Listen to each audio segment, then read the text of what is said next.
Hi friends, मुठ्ठल Joshi या व्हिडिओमध्ये आपण लेखा व कोशागार विभागामध्ये ज्या परीक्षेच्या तारखा आहेत त्या संदर्भात माहिती पाहणार आहोत। तर 2 प्रशासकीय विभागाच्या परीक्षेच्या तारखा जाहीर झालेल्या आहेत। त्यापैकी एका प्रशासकीय विभागाची तारीख कालच 4-5 वाजता जाहीर झालेली आहे। तर ते कोणते प्रशासकीय विभाग आहेत आणि कोणत्या तारखेला परीक्षा होणार आहेत ती सर्व माहिती आपण या एका व्हिडिओमध्ये पाहणार आहोत। व्हिडिओ शेवटपर्यंत पहा आणि अजून एक विनंती आहे की आपलं जे विठ्ठल जोशी टेलिग्राम चॅनल आहे ते जॉईन करत जा, तिथे लगेच अपडेट येत असतात। व्हिडिओ जरी मी आज बनवत असलो तरी ह्या तारखा म्हणजे ज्या जाहीर झालेल्या आहेत त्या क्षणाला आपल्या विठ्ठल जोशी टेलिग्राम चॅनलवर त्याच्या PDF मी अपलोड केलेल्या होत्या। जर तुम्हाला लेखा व कोशागार विभागाचं ई-बुक घ्यायचं असेल तर प्ले स्टोअरवरून विठ्ठल जोशी ॲप डाउनलोड करा आणि लेखा व कोशागार ई-बुक विकत घ्या। तर या ठिकाणी पहा की अमरावती प्रशासकीय विभागाची लेखा व कोशागार विभागाची जाहिरात आपलं परीक्षेची तारीख आलेली आहे। या ठिकाणी पहा काय त्यांनी तारीख दिलेली आहे।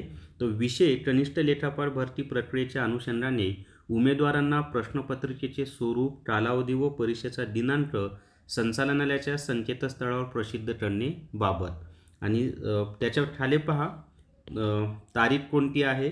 तर सहसंचालक लेखा व कोशागार अमरावती विभाग अमरावती या विभागाची कनिष्ठ लेखापाल पदाची ऑनलाईन परीक्षा ही 2/5/2025 म्हणजे 2 मे 2025 रोजी 3 शिफ्टमध्ये घेण्यात येईल। सकाळी म्हणजे 9 ते 11, 1 ते 3 व 5 ते 7 उमेदवारांनी रिपोर्टिंग वेळेमध्ये परीक्षा केंद्रावर उपस्थित राहावे। तर 2 मे 2025ला अमरावती प्रशासकीय विभागाची परीक्षा होणार आहे। आता अजून जो कोकण प्रशासकीय विभाग आहे त्याची तारीख आधीच आलेली आहे, ती पण आपण पाहूयात। तर या ठिकाणी पहा कोकण प्रशासकीय विभागाची लेखा व कोशागारची जी परीक्षेची तारीख आहे ती आहे पहा सहसंचालक लेखा व कोशागार कोकण विभाग कोकण या विभागाची कनिष्ठ लेखापाल पदाची ऑनलाईन परीक्षा दिनांक 5/5/2025 ते 7/5/2025 या कालावधीमध्ये विविध शिफ्टमध्ये घेण्यात येईल। म्हणजे 5 मे 2025 ते दिनांक 7 मे 2025 या तारखांना कोकण प्रशासकीय विभागाची लेखी परीक्षा होणार आहे।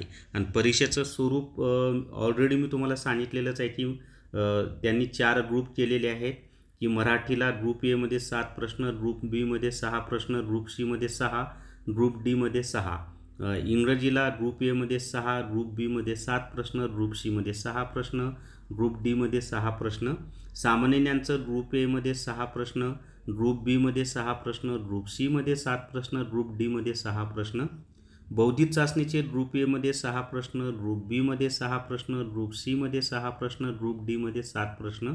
आणि प्रत्येक याच्या ग्रुप म्हणजे प्रत्येक ग्रुपमध्ये 25-25 प्रश्न आहेत आणि ते 25 प्रश्न सोडवण्यासाठी 30 मिनिटे वेळ त्यांनी दिलेला आहे। आणि हे 30 मिनिटं जेव्हा सुरू होतील तेव्हा याच्यात तुम्ही हे 25च प्रश्न सोडवू शकता। हे 30 मिनिटं संपले की हे लॉट होणार, नंतरच्या 30 मिनिटात फक्त हेच 25 प्रश्न सोडवू शकता, हे पण लॉट होणार। नंतरच्या 30 मिनिटं हे 30 मिनिटं झाले की या 30 मिनिटांमध्ये हे 25 प्रश्न सोडवायचे, मग हे तिन्ही लॉट होतील आणि मग शेवटच्या 30 मिनिटांमध्ये हे 25 प्रश्न सोडवायचे। आणि हे पुढचे प्रश्न सोडवताना एकदा हे मागचं लॉट झालं की तुम्ही पाठीमागे जाऊ शकणार नाही। तर अशा पद्धतीनं त्यांनी ते स्वरूप केलेलं आहे। तर या व्हिडिओमध्ये एवढीच माहिती। या व्हिडिओला सर्वांनी लाईक करा, शेअर करा आणि विठ्ठल जोशी जे आपलं यूट्यूब चॅनल आहे ते सबस्क्राईब करा। Thank you very much.